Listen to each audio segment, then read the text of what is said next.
number.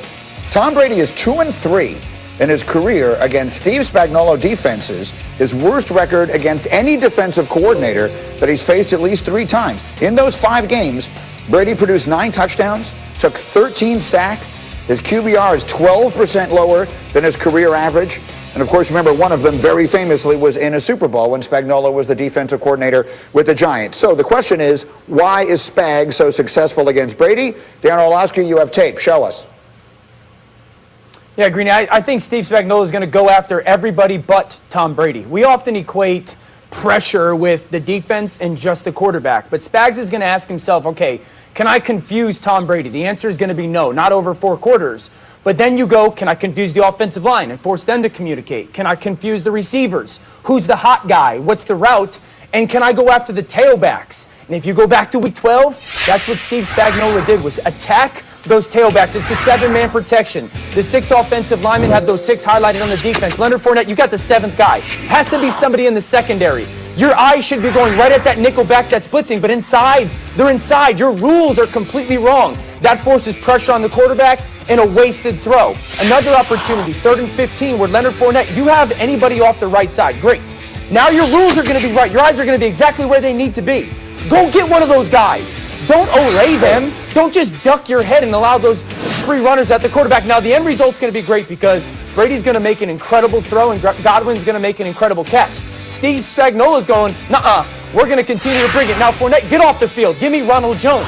You got 7th guy. Here comes Matthew off the right edge. Look at the space he leaves between him and Matthew. He's going to give you a move. You can't leave that gap. The ball's got to come out of Brady's hands too soon. Interception. But everyone's like, oh, man, that's long ago. They fixed it, right? 2 weeks ago. NFC title game. Watch Fournette. Watch the safety off the left edge.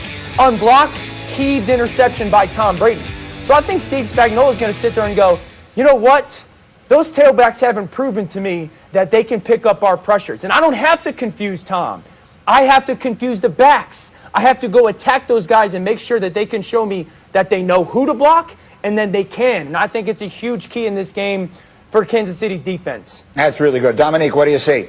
I think that's outstanding tape because one of the things that we talked about earlier in the week is continuity, and that all comes into play. Leonard Fournette is new. A lot of those, or some of those receivers are new. Some of those old linemen are rookies. Some of them are new. Like, that stuff is where the breakdowns happen. You're not going to confuse Tom Brady no matter how many coverages you come up with. You might get him once or twice, but you're not going to win a game on tricking Tom Brady. But these other guys can fall for it.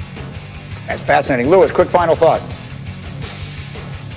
Yeah, look, I think there's a number of different things. Look, I think anytime Spags is going up against Tom Brady, he's had the benefit of good one-on-one matchups along the front 7. You saw it in the 2007 Super Bowl when, the Patriots went into that game against the Giants and they were undefeated. The one-on-ones really lost that game for the Patriots early on with Justin Tuck and the way Strahan were rushing the passer. And they have some guys that can do that for Kansas City. Look, Chris Jones and Frank Clark, they can win their one-on-ones. I think, without a doubt, as Dan alluded to perfectly there, their blitz packages are very, very good. They disguise them very, very well. L'Jarius Sneed and Tyrann Mathieu are very good blitzers.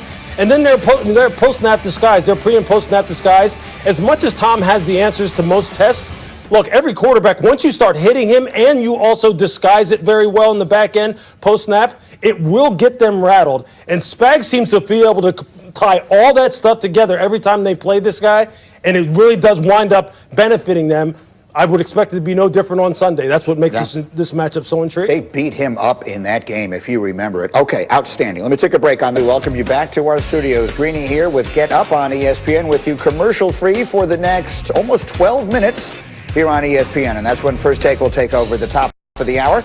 Is it fair to compare Patrick Mahomes to Michael Jordan? One prominent member of the Chiefs organization says yes. Max, Molly, and Stephen A. debate that and more at the top of the hour. Again, we're with you commercial-free until then. And we are just 3 days away from the Super Bowl. But Deshaun Watson is already looking ahead to next season, hoping to be playing for a new team. We know he has requested a trade out of Houston. Former NFL coach Dick Vermeil was on KJZ on ESPN Radio this morning.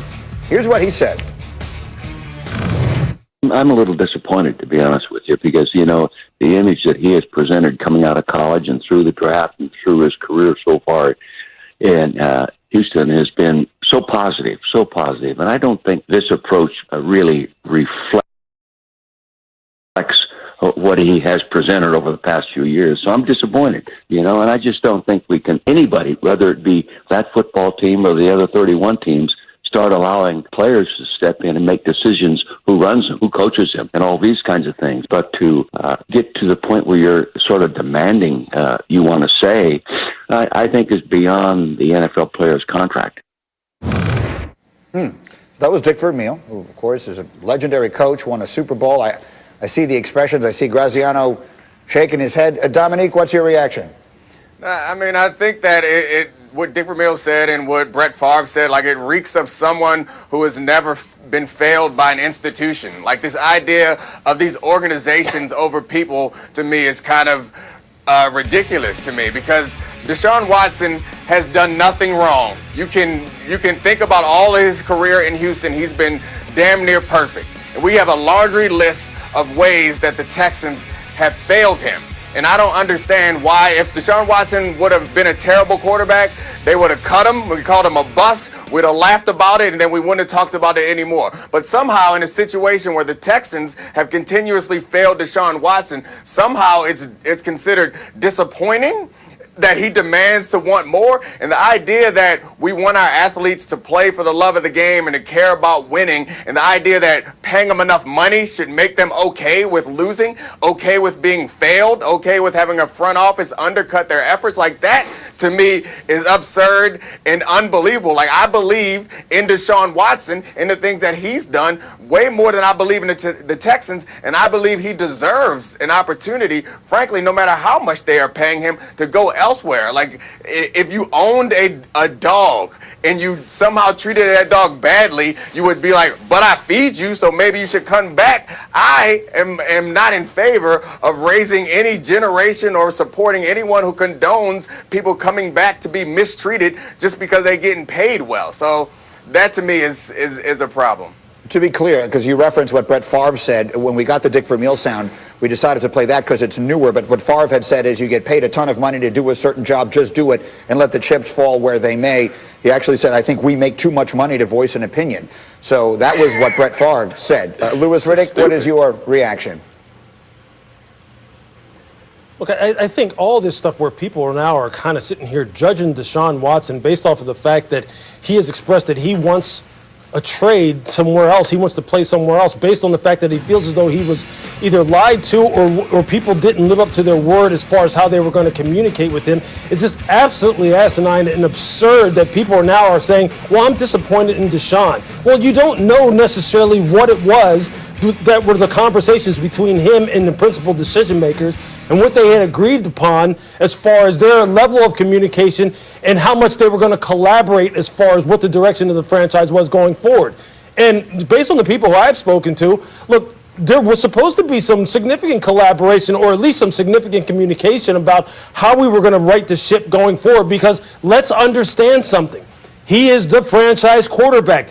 They paid him a lot of money for a reason, not simply because he's a good quarterback, because he's a good human being and he's a leader and he's someone that they respect. That's why you make those kind of investments in people like this. So then when you breach that trust, if that person then gets upset about it and says, hey, look, I don't think it's in my best interest then to continue working here. Can we see if we can facilitate a move somewhere else? All of a sudden now people are upset and they're disappointed and they're going to say, well, you know what, you're getting paid a lot of money. You should just shut up and play.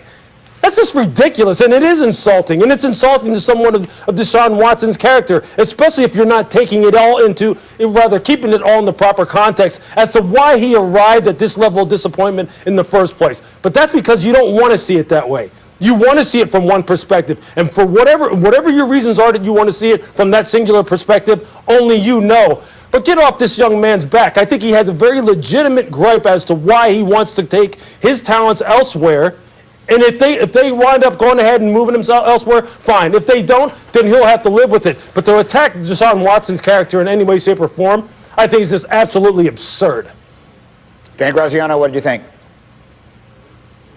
If you go to law school and you're one of the best hotshot young lawyers in the country, there is not a draft of all the top law firms who get to pick you, and then you're stuck there for 4 or 5 years no matter what, and you're supposed to just shut up and write briefs. If you go to medical school and you're one of the best doctors coming out, there's not a draft where all the hospitals get to pick you and you have to sit there for 5 or 6 years, no matter how lousy it might be, and just deal with it because that's the medical school or the hospital that picked you. These guys, these 25-year-old athletes who know how good they are, recognize a system that is completely unfair to them and has been long before Dick Vermeil and Brett Favre were a part of it, and they see an opportunity to fight against that, to push against that, to argue for their own rights and to exercise their leverage. I think it's great for the NFL and for the world in general that people are able to take ownership of their situations like this. And I think if Deshaun Watson doesn't want to be there and he has the opportunity to get himself out of there, good for him for exercising it. Yeah, there seem to be circumstances that are going on here that are beyond what many of the people commenting on it seem to be aware of. That's another piece of this that I think is important. But we'll leave it there for the moment. Let's see how it plays out. Meanwhile, we do have news here. Dan Graziano, let's run the hurry up through some stuff. What is the latest on the Kansas City COVID situation? Again, second day in a row, no news is good news. No new positive tests, no new close contacts identified. We're in that window now, Greeny, 4 days before the game. If either team has a positive test or a high-risk close contact, those players will not be able to participate in the game. So everyone's got to be very, very careful, and they are. So far, so good. Again, there was the incident with the barber. 2 guys identified as close contacts that should be back in time for the game for the Chiefs. On the injury front, Sammy Watkins, Chiefs wide receiver, has been dealing with a calf problem that has kept him out. Was able to practice on a limited basis yesterday. If that continues, there's a chance and there's optimism that he will be able to play in the game on Sunday. The Chiefs are better when he's on the field. Watkins obviously wants to be out there. He's one of a few pending free agents in this game who could be playing their last game with the team.